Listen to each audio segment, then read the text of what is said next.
All right, so in this video, we're going to look at one of two statements which form a pair.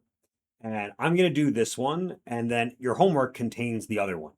The statement goes as follows. If F A to A is an injection, and A is a finite set, then F is also a surjection. And in your homework, the other statement turns it around. If F A to A is a surjection, A is still a finite set, then F becomes an injection. And this proof is sometimes how do I say? When I tried to think through a clever argument for this, like an elegant argument for this, I ran into a little bit of trouble involving some details and mathematical induction. And depending on how long it's been since we've looked at detailed arguments involving mathematical induction, maybe that's not the nicest way to go. So after some thinking, I think I found a proof that is a little bit cleaner, although there's technically speaking still a little sleight of hand going on, which maybe if you find, you can point out in the homework for a little bit of extra credit. But I think this argument will be convincing enough and a reasonable template for how you might attempt to do your proof in the homework. So first, what we're going to do is start by thinking of f a to a as not necessarily actually having to be a function a to a. All that really matters is the size, right? It could be a function a to b, for example, as long as it's the same size set. It doesn't matter how you label the elements of the set, and that's really all that means. So, with this comment out of the way, we'll do a proof by contradiction.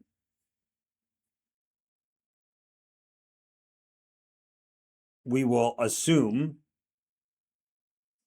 F is injective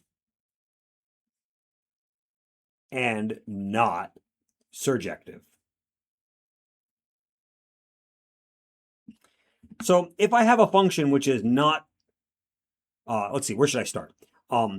Because F is injective, we know that injective means if X is different from Y, F of X is different from F of Y. In other words, every pair of distinct points goes to a distinct place. Now, because this is a finite set, let's assume that the size of A, which we'll denote by the absolute value of A, let's just call this a fixed number n. And because of this injectivity, every element of A, all n of them, have to go somewhere. We have n arrows, if you will. Maybe, if we make like a picture of this, we'll have, right, some elements, and each of them is getting some kind of arrow. Now, because F is injective, no two arrows can possibly land on the same element in the codomain. That's essentially what this means.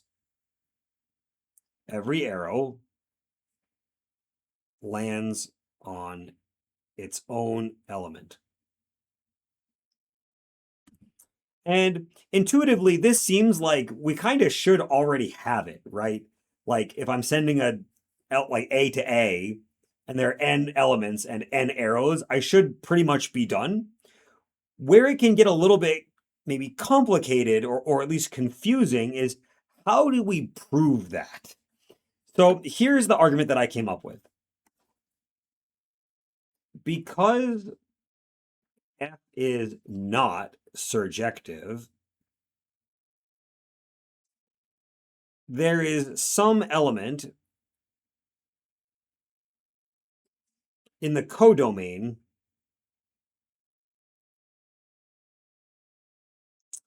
which is not hit. Well, if that's the case, then what I can do is just remove all of the elements from the codomain that are not in the image. So in other words, if I have, an element over here which is not hit by anything, we just chop this part of the set off. And in particular, to be not surjective, I only need there to be one such element. So we remove the not hit element to obtain a set B with the size of B being less or equal to n minus 1, since we removed at least that one element. But now the issue is, since we have f from this A to this B, this function still must make sense because I'm only removing things that weren't in the image anyway. So I have not interfered with the definition of f in any way. The cardinality of A was n, and that it's being mapped injectively into something whose cardinality is less or equal to n minus 1. But this is impossible.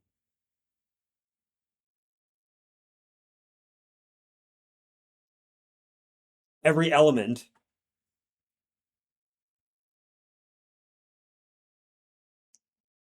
can't fit into n minus 1 slots. I don't know what to call it, if you will. Because I have more elements in A than slots to put them in B. This would force F to not be injective. So therefore, our original assumption is wrong, and F has to actually be surjective.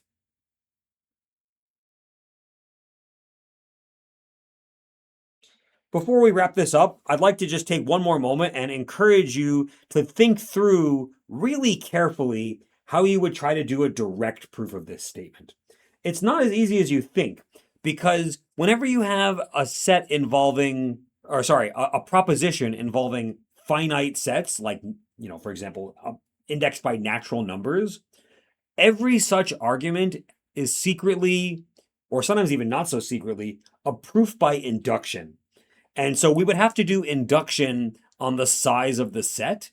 And then you run into this tiny little nuisance, which turns out to be a little bit annoying, because the function f does not have to send the new element that appears in the inductive hypothesis to the new element. It could be any jumbled up function, however you want to. So you have to play this very careful bookkeeping game. And while that argument definitely will work, I didn't think it was a good argument to show.